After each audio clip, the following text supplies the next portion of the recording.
Hello everybody, this is my train layout on a dime. Yep, I say it, on a dime. This way the cut corners. Use that pink styrofoam. Don't go anywhere else besides don't go to Lowe's. It's kind of expensive, a lot more expensive. Sorry it's so messy. I was going to show it step by step, but then I was so excited to get things done. I was like, wow. We're right back there. Styrofoam. I finally glued my track down and track bed down. And I'm going to paint. Someone else did it where they painted after. They laid everything down, which makes it a lot easier for me to get around. So I'm going to do that. But then you come back around up to here. This is where I left off. I use the bundled newspapers underneath.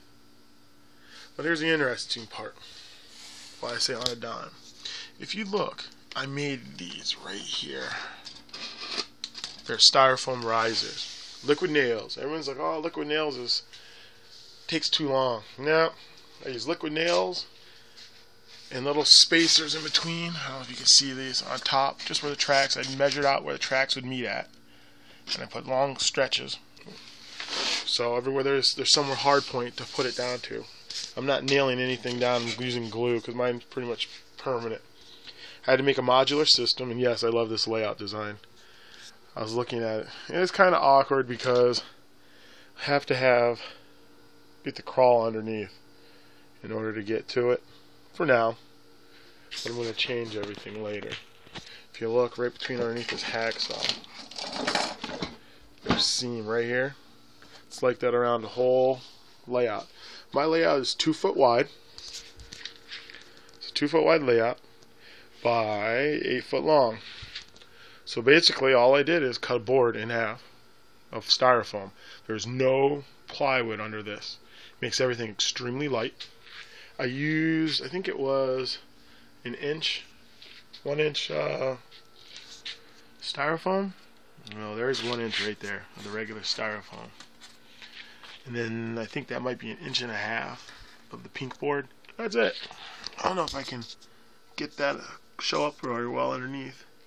But there's really no support. I mean, I have one of these just to help me run wires through, right to the dead center of each board. Then I use this area right here, is where I connected the tables together after I leveled them out. That way, because I rent, so I got to make sure everything's modular. The only problem I'm going to have is that corner. I got a little excited, so now I got to go back and cut everything right on that seam down there. So let me give you an experience of what you got to do to get in here. Down up under here, crawl underneath, and boom, right in the middle of my world. A little tunnel. It's pretty neat. I went to a what do you call that? An estate sale, and I got a whole set of these. $4 a piece. Really nice. I'm going to show you guys later what I did here. What that is an Atlas switch track. I think I have one out actually. There's another one. And it's powered. You'd never believe it. But it's the powered switch track, and yes, it does work. Once I hook everything up with power. I already tried them out when I was working on them. But here it is. Bring the light. There's my Atlas switch track. Okay, the motor's there. Flip it over. Underneath, there's a switch track. And right there is what I did. I'm seeing to get this without being in the shadow. All it is when you take out the bolts that hold it onto the track, save the nut underneath it. Put the nut right between those two brass fittings, those two circles right there. I think they're rivets, I think. And put it in the middle, and then hot glue it. But make sure you hot glue this down first. The motor, put that in first with hot glue. Squeeze it down real tight. It takes a couple seconds and it's set. And if I can show you, thought my finger's getting in the way.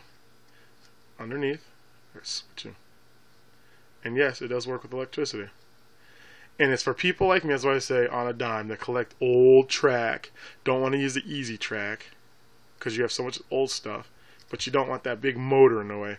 I'm going to go through and cut these down, make it look like ties, so I can get rid of that, and they'll be real good with it when it's done. But yeah, that's my layout. That's where I stopped over here making a little, I don't know, my track's going to extend up here all the way back, and that's going to be a work building. I haven't figured out what kind of building. There's a couple on in that Walthers catalog I'm going to look at. But yeah, sorry about the mess. It'll be cleaned up the next video I make. I'm going to try to get a couple of them out regularly. But yeah, this is where I'm going to continue up. I left off right here. My riser, about 4-inch lift riser there. And look at that. I made all that out of plain styrofoam. I love this white stuff. This is the stuff you get. It costs $6 a bundle.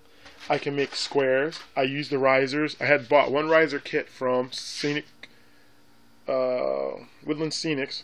I traced it and I got my inclines.